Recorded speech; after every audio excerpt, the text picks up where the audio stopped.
যোৱা পৰহি মই ফেচবুক লাইভত এটা কথা উল্লেখ কৰিছিলো যে অসম চৰকাৰৰ তৃতীয় আৰু চতুৰ্থ শ্ৰেণীৰ যি পৰীক্ষা হ'ব তাত আমি লোকসেৱা আয়োগৰ আৰ্হিত প্ৰিলিমছ আৰু মেইনছ আমি অনুষ্ঠিত কৰিম।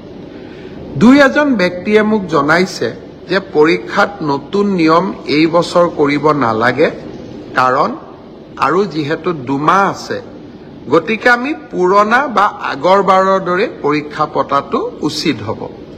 আমাৰ চৰকাৰখনে সদায় ৰাইজৰ কথা শুনিবৰ বাবে চেষ্টা কৰে, কাৰণ আমি বিশ্বাস কৰোঁ লাও যেনেকৈ পাতৰ তলত থাকে চৰকাৰো ৰাইজৰ তলত থাকে, ৰাইজৰ ঊৰ্ধত নহয়।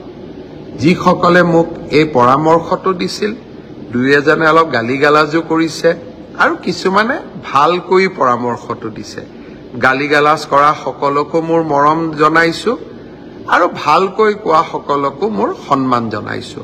আপোনালোকৰ পৰামৰ্শ অহা 2-3 দিনত আমি বিবেচনা কৰিম আৰু যিহেতু পৰামৰ্শটোত মেৰিট আছে যে হয় 2 মাহ থাকোতে পৰীক্ষাৰ পেটাৰ্ণ এটা সলনি কৰিব নালাগে, বিষয়টো আমি ডেফিনেটলি আমি বিবেচনা কৰি অহা 2-3 দিনতে আপোনালোকক ইয়াৰ সিদ্ধান্তৰ বিষয়ে মই অৱগত কৰিম।